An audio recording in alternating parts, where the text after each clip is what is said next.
Good morning বন্ধুরা, শুরু করছি একটা নতুন ভিডিও।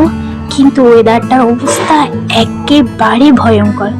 এটা মনে হচ্ছে না যে একটা সকাল, মনে হচ্ছে যেন ঠিক সন্ধ্যার থেকে আমি ব্লগটা শুরু করছি, কিন্তু না বন্ধুরা, এটা সকাল আর খুবই অন্ধকার। শুভ সকাল। গুড মর্নিং ফ্রেন্ডস, এখন ঘড়িতে বাজে ঠিক 7:30।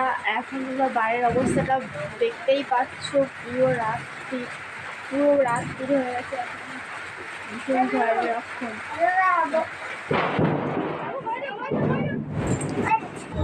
দেখো বন্ধুরা, অন্ধকারটা বাড়তে বাড়তে কি ভয়ঙ্কর রূপ নিয়েছে, যেন পুরো কালো সন্ধে, পুরো রাত্রি অন্ধকার নেমেছে। এরকম অন্ধকার আমি কখনো দেখিনি। তো বন্ধুরা, দেখতেই পাচ্ছ, সে অন্ধকার ধীরে ধীরে করে বৃষ্টিতে পরিণত হয়ে আস্তে আস্তে কেমন উজ্জ্বল আলো বেরিয়ে এসেছে। এটাই তো হওয়ার কথা, অন্ধকার তো কেটে যায়। তো দেখো বন্ধুরা, অন্ধকার কেটে গেছে, বৃষ্টিও থেমে গেছে। এখন কি সুন্দর রোদ্দুর যদিও ওঠেনি, কিন্তু সকালটা অনুভব করতে পারছি। ওয়েদারটা খুব সুন্দর। এতদিন এই ভীষণ গরম দেওয়ার পরে এই ওয়েদারটা খুবই ভালো লাগছে। তোমার দাদাভাই বাজার করে নিয়ে আসলো, যখন বৃষ্টি থেমেছে তখনই নিয়ে এসে দেখো বাজার থেকে বাবুর জন্য তো ছাতু, তারপরে একটা গোল্ডের চা পাতা নিয়ে এসছে, আর নিয়ে এসে এই যে গরু দুধ, আর এই যে জিরে, এটা আমার সপ্তাহের বাজার আর কি। তো নিয়ে এসে ডাল, আর সঙ্গে মুসুর ডালটা, এটা আমার 1 সপ্তাহ মোটামুটি চলে যাবে। আর নিয়ে এসে শুকনো লঙ্কা, মানে যা যা প্রত্যেক সপ্তাহে তো সব কিছু লাগে না, যেটুকুনি যেরকম লাগে তখন সেরকম আনি।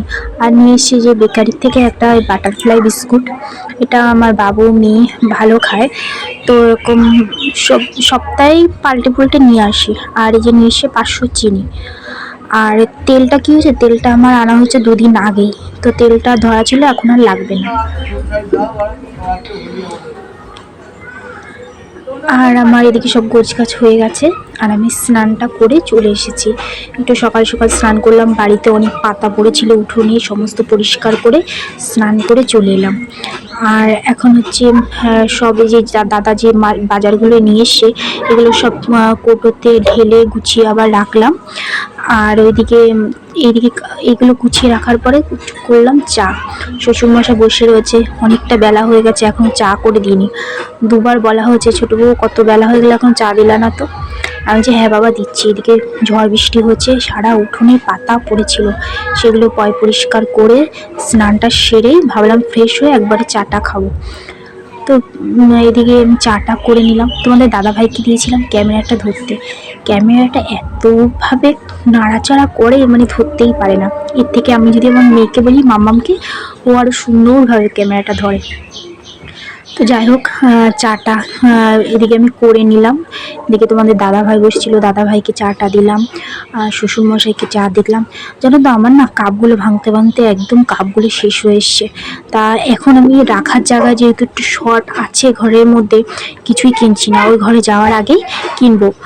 আর আজকে এমনিতে একটু বিকেলবেলা বাজারে যেতে হবে, টুকিটাকি কিছু কিনতে হবে। তো সেই জন্য ভাবছি দেখি আজকে কাপ কিনতে পারি কিনা।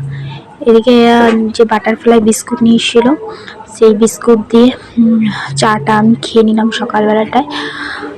এদিকে তোমাদের দাদাভাই এখন রেডি হচ্ছে রেশন ধরবে বলে, তো ও রেশনটা ধরবে বলে এদিকে আমার যা বললো যে আমাদেরও 2টো কার্ড নিয়ে যাও, একবার একটু রেশনটা ধরে নিয়ে এসো। তো আমার জায়ের ঘরের সামনে দাঁড়িয়ে আছে, রেশন ধরবে বলে এই ব্যাগ হাতে নিয়ে বেরিয়ে পড়েছে রেশন নিয়ে আসতে। আর এদিকে দেখো, সকালবেলা তো বললাম রান্তে একটু দেরি হচ্ছে, তোমাদের দাদাভাই নিয়ে এসলো রেশন ধরে, একবারে আসার সময় কচুরি নিয়ে এসছে। তো আজকে সানডে, আর আমাদের না এক বাড়িতে নেমন্তন্ন আছে বলতে ছিল আর কি, কালকে শ্রাদ্ধ বাড়ি যদিও। তো ভেবেছিলাম দুপুরে তো আর রানবো না, মাম্মাম তো দিদুন বাড়ি চলেই গেছে। তা সকালবেলাটা পরোটা রুটি কচুরি দিয়ে খেয়ে দুপুরবেলা রান্না করতে হবে না, এটা দিয়ে চলে যাবে এখানে। আর এদিকে আমি তো স্নান করার আগে কিছু জামা কাপড় ছিল, সেগুলো কেচে দিয়েছিলাম। খেতে না খেতেই দেখি আবার ঝমঝমিয়ে বৃষ্টি হচ্ছে, দৌড় মেরে চলে গেলাম, গিয়ে জামা কাপড়গুলো তুলে আনলাম। ক্যামেরাটাও ভালো করে ওঠেনি, তো আমি জামা কাপড়গুলো তাড়াতাড়ি করে তুলে নিয়ে আসলাম। আর এখন আমি কী করছি জানো তো, এখন খানিকটা বেলা গড়িয়ে গেছে, আর আমি কি করলাম, ওই আমাদের ক্লাবসের যে গেটটা, ওই গেটে একটুখানি তেল দিয়ে দিচ্ছিলাম। এখন ঘড়িতে বাজে 3টে, আর এখন আমরা কি করিনি জানো, লাঞ্চ করিনি। তো আজকে রান্না করিনি সকালে। তোমাদের দাদাভাই পরোটা রুটি নিয়ে এসেছিলো, সেগুলো খেয়েছি। আর দুপুরবেলা নেমন্তন্ন ছিল, শ্রাদ্ধ বাড়িতে খাওয়া দাওয়ার নেমন্তন্ন ছিল আমাদের সবার। তো মেয়ে তো দিদির বাড়ি গিয়ে বসে রয়েছে, মেয়ে আসবে না। আর আমাদের 3জন। তা তোমাদের সকাল থেকে এত বৃষ্টি, তোমার দাদাভাই সেভিং করতে যেতে পারিনি। সানডে করে চুল দাড়ি কেটে ফ্রেশ হয়, কিন্তু আজকে করতে পারিনি। তো সেই জন্য বলছে কি যাবো না। আর বিশেষ করে ও না শ্রাদ্ধ বাড়ি খুব একটা খায়ও না, এর জন্য আমাকে বলছে তুমি একা চলে যাও। তো একা যেতে ভালো লাগে বলো, যেখানে দুজনকে সোর্সেই আমাকে নিমন্ত্রণ করেছে সবাইকে। তা সেখানে ও যদি না যায়, আমাকে বলছে তুমি চলে যাও বাবুকে নিয়ে। তো সেই জন্য যাবো না, ঠিক করলাম যে আর যাবো না, থাক। আর এখন কি করবে, দুপুরবেলা আমি শুয়ে আছি, এবার দৌড়েছে, এখন বলছে খাবার আনতে। তো খাবার আগে ফোন করে অর্ডার করে দিয়েছে, আর এখন গেল আনতে। আর এখন তো একটু রোদ উঠেছে, ছেলে বেরিয়ে গেছে। ওই যে আমাদের পাশের বাড়ি ইস্যু আসে, দেখো না, ওর সাথে খেলে। তো ওর সাথে ও ডাকতে চলে এসছে, তো ওর সাথে খেলতে গেছে, আর ও বেরিয়ে গেছে। আর আমি এখন একটু খাটে শুয়ে রেস্টে নিচ্ছি, শুয়েছিলাম। ঘুম হয়নি, বাবু বাইরে থাকলে আমার ঘুম হয় না, আমি মাঝে মধ্যে গিয়ে একটু দেখি, তা শুয়ে আছি। আর তোমাদের দাদাভাই গেছে খাবার আনতে, ও আসবে তারপরে খাওয়া দাওয়া করবো। তো আজকে যাওয়া হলো না। তা আমি বলছিলাম যে নিমন্ত্রণ রক্ষা করতে হয়, তো চুল দাড়ি কাটুনি। এবার বলছে এখন যদি কাটতে যাই অনেকটা দেরি হয়ে যাবে, আর সকাল থেকে খুবই বৃষ্টি, এর জন্য আর যেতেও পারিনি। কেমন অন্ধকার হয়েছিল জানো তো, আমি সচরাচর না এরকম দেখিনি। আমি দেখেছি ঝড় হলে বৃষ্টি হলে অন্ধকার হয়, কিন্তু আজকে যে অন্ধকারটা হয়েছিল, এরকম অন্ধকার আমি সচরাচর চোখে পড়েনি। আর আমাদের জন্য তো এখানে মানে যেমনি বাস পড়েছে সেমনি শিলও পড়েছে, আমাদের টিনের চাল, তা শিল পড়া পুরো পরিষ্কার বোঝা যাচ্ছিলো। আর মেয়ে বলছিল যে নাকি দিদিমার পাশে বাস পড়েছে, পড়ছিল তো গরম গরম করে। মাথাটা ঘুষেছিলাম, তো চুলটা ছেড়ে দিয়ে শুয়ে আছি। ঠিক আছে, তোমাদের দাদাভাই আসুক, তারপরে তোমাদের সাথে ভিডিওটা শেয়ার করব। এখন একটু মাথাটাও ঝিমঝিম ঝিমঝিম করছে। ওই যে বাবু খেলা হয়েছে।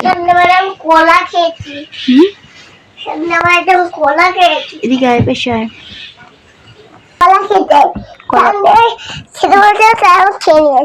কে দিয়েছে কলা? ঈশানী দিয়েছিল, তাই আমি দেখে বাইরে চলে এসেছি। আর খিদা পেয়েছে, তাই খেয়ে নিয়েছে। খিদা পেয়েছে? হ্যাঁ, তাই কলা খেয়েছি। তাই এতক্ষণ ছিল, তা আমি জিন্সের প্যান্ট পরবো এখন। এখন জিন্সের প্যান্ট পরে দোকানে যাবো। ওখানে গিয়ে মার জন্য একটা, মার খিদে পেয়েছে না, কমে যাবে, খিদে পেয়েছে, মার জন্য একটা বিস্কুট দিয়ে আসতে যাবো এখন জিন্সের প্যান্ট পরে। এই প্যান্টটা খুলে যাবো ওই দোকানে, দোকানে।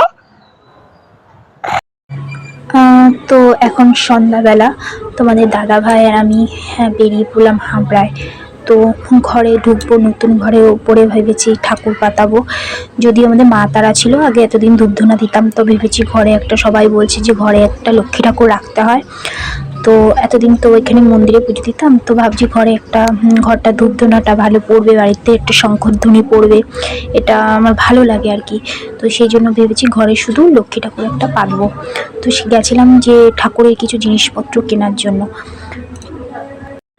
ঠাকুরের ওখান থেকে কিছু জিনিস কিনলাম, কিনে নিয়ে আমি তারপরে তোমার দাদাভাই বলে একটা আইসক্রিম খাও, তো চলে গেলাম আইসক্রিমের দোকানে। তো একটা শুধুমাত্র খেতে চাচ্ছিলাম না, একটা আইসক্রিম নিলাম।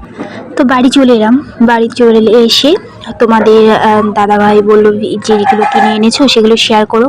তো নিজের মুখেই শেয়ার করবো ভাবছিলাম, কিন্তু ভয়েসটা ভালো আসছিল না, তাই জন্য দেখালাম। একটা ধুনুচি কিনেছি, আর এই যে পঞ্চপ্রদীপ দেখো কিনেছি, আর নিয়ে এসে একটা তোমার প্যাকেট থেকে এক এক করে আসলে বার করছিলাম। এই যে ঠাকুরের একটা গ্লাস কিনেছি, আর একটা কিনেছি ঠাকুরের থালা কিনেছি, আর একটা কিনে আরও নিয়ে আসলাম। আসলে জানো তো অনেক কিছু কেনা বাকি আছে, তো একবারে কিনতেই পারবো না, আমাদের তো বোঝোই আমাদের অল্প অল্প করে কিনে ঘর সাজাতে হয় যেহেতু।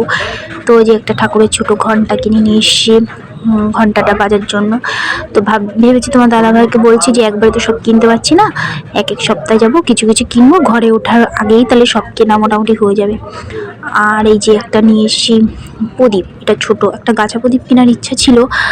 তোমার দাদাভাই বলছিল একবারে গাছা প্রদীপ কিনে নাও, তা আমি বলছি এখন তো হচ্ছে না, তাহলে ওটা পরে নেবো, আর এটা তাহলে তুলসী মন্দিরের সামনে দিয়ে দেওয়া যাবে এখানে।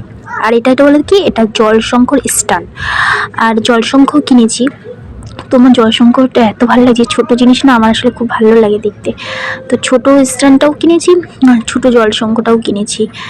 তো দাদাভাই বলছে যে জলশঙ্খটা স্ট্যান্ডের সঙ্গে সেট করে দেখাও, ভালো লাগবে বেশি। আমি বলছি হ্যাঁ ঠিক। তারপরে এই যে স্ট্যান্ডের সঙ্গে জলশঙ্খটা দিয়ে তারপরে রেখেছি। আর এই যে দেখো দাদাভাই, তোমাদের ভিডিওটা আমি শেয়ার করা হয়নি, তোমাদের দাদাভাই শেষ দুপুরে বললাম না যে শ্রাদ্ধ বাড়ি খেতে যাওয়ার কথা ছিল, তো খেতে যাওয়া হয়নি। তো তা দাদাভাই বিরিয়ানি নিয়ে এসেছিলো। এবার বিরিয়ানিটা আনতেও এত দেরি হচ্ছিলো, ছেলের খিদে পেয়েছে, তো আমি ঘরে ডাল ভাত বসিয়ে দিয়েছিলাম, ডাল সেদ্ধ আলু সেদ্ধ দিয়ে। তা দুপুরে না সেটাই খেয়েছি, আর রাত্রেই বিরিয়ানিটা খেলাম। এই যে খাওয়া দাওয়া হয়ে গেছে, বাবুর খুব ঘুম পেয়ে গেছে। আমি এখানে বসেছিলাম, ভাবছিলাম ভিডিওটা এডিট করব, কিন্তু রাত্রে আর এডিট করতে পারিনি। তো দাদা আমাদের বাবুই বলছে বালিশ ঠালিশ পেতে একাকার। বলছি মা দিভাইয়ের বালিশটা কোথায় পাতবো? ওই যে দিভাইয়ের বালিশটা নিয়ে এসছে, আসলে মাম্মাম বাড়িতে নেই। তা বলছে দিভাইয়ের বালিশটা, আমি বলছি তুমি পেতে রাখো দিভাইয়ের বালিশ। একবার বলছে দিভাই নেই, কী করব, ও একা বালিশ পাচ্ছে। তো বন্ধুরা, ছেলে যখন বালিশ পাচ্ছে এবার ঘুমাতে তো যেতেই হবে। তো আমি একটু তাড়াতাড়ি করে শুয়ে পড়লাম, এখন যদিও ঘড়িতে বাজে 10:30 মতন। তো একটু তাড়াতাড়ি করে শুয়ে পড়লাম, ছেলে বিছনা পেতেছে, তো শোয়ার মজাটাই আলাদা।